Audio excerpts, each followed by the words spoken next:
የሰውን ጊዜና ጉልበት ለመቆጠብና ስራን ለማቀላጠፍ ባንክ ይዟቸው ከመጡ የቴክኖሎጂ ውጤቶች መካከል ኤቲኤም ማሽን አንዱ ነው። ይህ የኤቲኤም ማሽን የበርካታ ሰዎችን የህይወት ዘይቤ ያቀለለ መሆኑ ይታወቃል። ከዚህ ቴክኖሎጂ መዘመን ጋር ተያይዞ ወንጀል ፈጻሚዎች በየጊዜው አዳዲስ የወንጀል አፈጻጸም ዘዴዎችን ይዘይዳሉ። አንዳንድ ተጠቃሚዎች በሆነ አጋጣሚ ኤቲኤም ካርዳቸውና ማሽኑ ሲያስቸግራቸው ወንጀል ፈጻሚዎች የሚረዷቸውና መፍትሄ የሚፈልጉላቸው በመምሰል ቀርበው የይለፍ ቁጥራቸውን ያዩባቸዋል። ላስተካክልላችሁ በሚል ሰበብ ኤቲኤም ካርዳቸውን ከቀየሩ በኋላ ያለ ርህራሄ ባንክ ላይ ያላቸውን ገንዘብ አውጥተው ለእንግልትና ለኢኮኖሚ ችግር ሲዳርጓቸው ማየት አሁን እየሰማንና እያየን ያለነው የወንጀል ስልት ነው።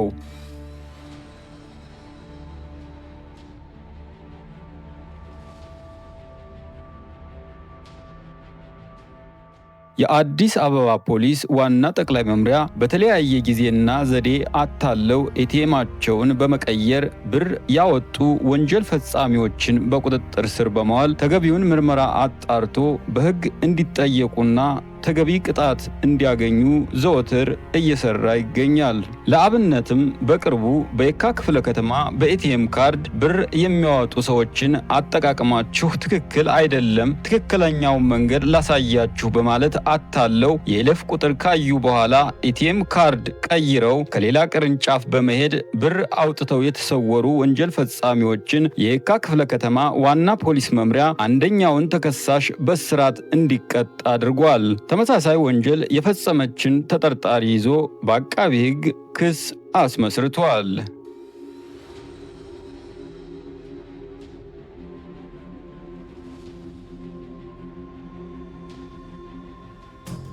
አንዳንዶቻችን ኤቲኤም ካርድ ተጠቅመን ገንዘብ ስናወጣ የጥንቃቄ ጉድለቶች ይስተዋሉብናል። በዚህም የተነሳ ብዙዎች በቸልተኝነት የሚጠበቅባቸውን ጥንቃቄ ባለማድረጋቸው በሕይወታቸው ከፍተኛ ምስቅልቅል የሆነ ነገር ሲገጥማቸው እናስተውላለን።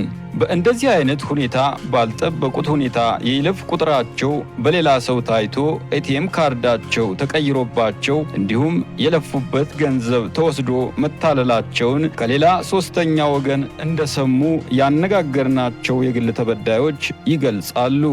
እየሞከርኩ ነበር። እንደገና ሞከሪ ትክክል አይደለሽም ማለት እያለ እየሞከርኩ እያለ አንስቶ ይዞ ቀይሮኛል ለካ። ከዛ ማናጀሩ አየው። ማናጀሩን ጠርቶኝ ከዛ እንትን ጠራና ማናጀሩ ጠርቶኝ እንትን አለልኝ ተቀሰጠኝ። ከዛ በቁጥጥር ስር ዋለ። እኔ እንግዲህ ኤቲኤሙን ይዟለሁ በእጄ እንዴት አድርጎ እንደቀየረብኝ አላውቅም። እኔ ባቅም ማነሮ በነገው አዘጋው ነበር ደውዬ ወዲያውኑ አዘጋው ነበር ደውዬ፣ ግን ኤቲኤሙን እንዴት አድርጎ እንደቀየረብኝ እኔ አላውቅም። ብዙም አላነብም እንግሊዝኛ ምናምን ሚሴጅ ሲገባ ምንድነው አላዋጣ ምን ያያልኩ ያለሁኝ። አሁን ለሊት በበነጋው ነው በቃ ሚሴጁን ሳይ ሄድኩ እዛ ባንክ ቤት።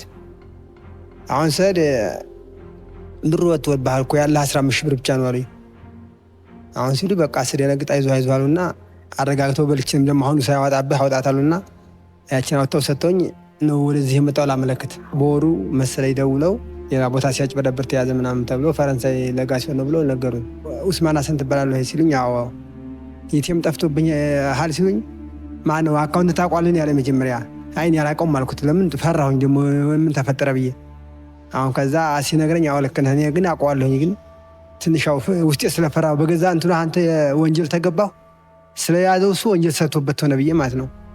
አሁን ከዛ ደወለልኝ። እንደዛ ትናንት ነው ዛሬ ናችኝ አይመቸኝም አልኩት። በበነገው አልኩኝ ያው ያለውን ነገር ተነጋገርን። በቃ እዚህ እንትን ነበር መገናኛ ነበር ቢሮ የተባለ ተመገናኛ ደግሞ ፊጋ ያው ስንት 3 ቀን 4 ቀን ተመላለስን። ያለውን ነገር ተናገር። በየካ ክፍለ ከተማ ወረዳ 8 መተባበር ህንፃ ከሚባል ስፍራ አንዲት ግለሰብ በኤቲኤም ማሽን ኤቲኤም ካርዷን ተጠቅማ ገንዘብ ልታወጣ ስትሞክር ማሽኑ ያስቸግራታል። በዚህ አጋጣሚ አንዲት ተጠርጣሪ ወደ ግል ተበዳይ በመጠጋት የኔም ኤቲኤም ካርድ ተበላሽቷል፣ ያንቺን ስጭኝና እንሞክረው በማለት ከተቀበለቻት በኋላ የይለፍ ቁጥሯን ተመልክታ ኤቲኤም ካርዷን ቀይራት በመሰወር ከሌላ ቅርንጫፍ ገንዘቧን ማውጣቷ ተገልጿል። የግል ተበዳይ መታለሏን ስታውቅ ለፖሊስ ካመለከተች በኋላ ፖሊስ ተጠርጣሪዋን በቁጥጥር ስር አውሎ ምርመራ በማጣራት መዝገቡን ለአቃቤ ሕግ ልኳል። በአካባቢው ያሉ የፖሊስ አባላቶችን ባነጋገረቻቸው መሰረት በአካባቢው ላይ ወንጀሉ ተፈጽሟል በተባለበት መገናኛ አካባቢ ላይ ሲንቀሳቀሱ ተጠርጣሪዋን ያገኟትና የያዟት ሲሆን ካገኟትና ከያዟት በኋላ ወደ አድዋ አካባቢ ፖሊስ ጣቢያ በወንጀል ምርመራ ቢሮ ሲያመጧት በወቅቱ ተጠርጣሪዋ ይዛው የነበረው ጃንጥላ ውስጥ የግል ተበዳይ ኤቲኤም ካርድ የተገኘባትና በወቅቱ በያዘችው የሴት ቦርሳ ውስጥ ከግል ተበዳይ አካውንት ከአቢሲና ሂሳብ ላይ በኤቲኤም ካርዱ ያወጣችውን 10,800 ብር ከቦርሳዋ የተገኘና እንዲሁም የተለያዩ ከግል ተበዳይና ከራሷ ኤቲኤም ውጪ የተለያዩ ግለሰቦች የኤቲኤም ካርድ ብዛት 3 የሆነ የሌላ ግለሰብ ኤቲኤም ካርድ የተገኘ በመሆኑ እኛም በማታለል ወንጀል ምርመራችንን አጣርተን ለክፍሉ አቃቤ ሕግ ለየካ ምድብ ለፌዴራል አቃቤ ሕግ የምርመራ መዝገቡን የላክንና መዝገቡን በምርመራ ሂደት ላይ ያለ መሆኑን እገልጻለሁ።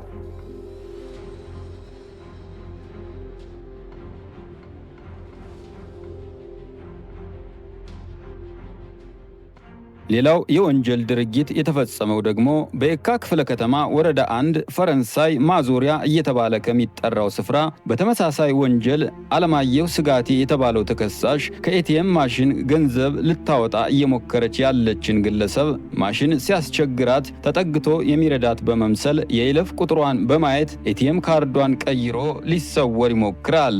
ተጠርጣሪው ከስፍራው ሳይርቅ በአጋጣሚ ሰው አይቶት ስለነበር ተይዞ ፖሊስ ጣቢያ ከሄደ በኋላ ምርመራ እንደተጀመረ ተገልጿል። ግል ተበዳይ ከላይ ነው ዲጂታል ሲስተም ስለሆነ ከላይ ነው ያደረገችው። ዞር ብለ እስከምታይ ድረስ ደግሞ አሁን ተጠርጣሪ የሆነ አለማየሁ ስጋት የተባለው ቀይሯል።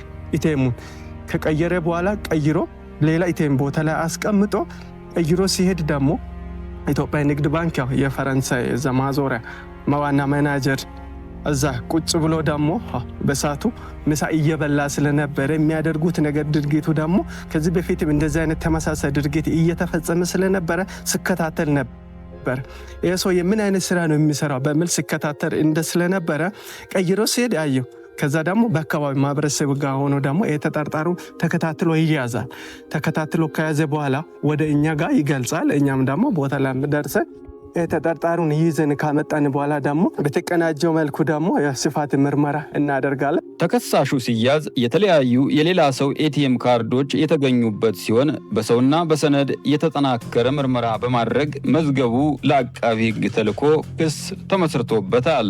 በተመዘገቡ ሰዎችን ስማቸው ዝርዝር ደግሞ የኢትዮጵያ ንግድ ባንክ በመጻፍ እነሱ ጋር ደግሞ የተቀናጀ ምርመራ በማድረግ ከዛ በኋላ አድራሻቸውን በመፈለግ በአድራሻቸው ላይ በተጻፈው ስልክ መሰረት እነዚህ ሰዎችን ጠርተን በማምጣት ቃላቸውን ከተቀበልን በኋላ ደግሞ የክፍሉ ምርመራ ክፍል ኃላፊ ጋር በመሆን እንዲሁም ከዛ በኋላ ምርመራ መዝገባችን በስፋት ካጣራን በኋላ ከዛ የሰውዬ ደግሞ ባንቻ በህግ መጠየቅ አለበት በሚል ምርመራ መዝገባችን የተለያዩ ተቋማት ሄደን ደግሞ ሰነዱን ካመጣን በኋላ ካጠናቀቀን በኋላ አሁን ከዚህ የጠቀስኩት የአሊ የኡስማን ምናምን ገንዘቡን ሳይወጣ ደግሞ የሚያሳየው ቪዲዮ አለ። የነዚህ ቪዲዮዎች ደግሞ ወዲያው ከባንክ ኢትዮጵያ ንግድ ባንክ ወደ ግሎባል እንደዚህ ምናምን ደብዳቤ ጽፌ የኤቲኤም ቅጅ ሲዲ በቪዲዮ በማምጣት በእነዚህ ደግሞ አስደግፈን ምርመራ መዝገቡን አጣርተን ወደ አቃቤ ክፍል ልከናል። የተከሳሽ የአለማየሁ ስጋቴን ጉዳይ ሲመለከት የቆየው የፌዴራል ከፍተኛ ፍርድ ቤት ቦሌ ምድብ አንደኛ ወንጀል ችሎት ጉዳዩን ከመረመረ በኋላ በ12 ዓመት እስራትና በ5,000 ብር የገንዘብ መቀጮ እንዲቀጣ ውሳኔ አስተላልፎበታል። ውሳኔው ተገቢና ሌሎች ከዚህ የወንጀል ድርጊት እንዲቆጠቡ የሚያደርግ ነው በማለት የግል ተበዳዮቹ ተናግረዋል። ውሳኔውማ በጣም ጥሩ ነው። ለምን አሁን ሌሎችም ላይ ደግሞ እንደዚህ ጥሩ ውሳኔ ቢወሰንባቸው ጥሩ ነው። በጣም ጠበቅ ያለ እርምጃ ሲወሰድ ጥሩ ነው። ለሌሎችም አስተማሪ ይሆናል። ግን አሁን ምሳሌ ወር 2 ወር ታስሮ ቢለቀቁ እንደውም ዲያብረውና እንትን ብለው የሚወጡ ለምን እኛ የመንግስት እንጀራ እንበላለን ብለው እያሉ ስለሚያስቡ ነው ወደዚህ ቦታ የሚገቡት እና ያለው ሌሎችም እንደዚህ እንትን ቢባሉ አሪፍ ነው በጣም። እሱ ስለተያዘ ሌላው ደግሞ ይሄ ነገር ስለሚከሰትበት ሁለተኛ ሊያደርግ ይችላል፣ አይሰራም። ለምን ይሄ 12 ዓመት ተወሰነበት ማለት ያኛው ደግሞ እንዳይሰራ አደረገው ማለት ነው።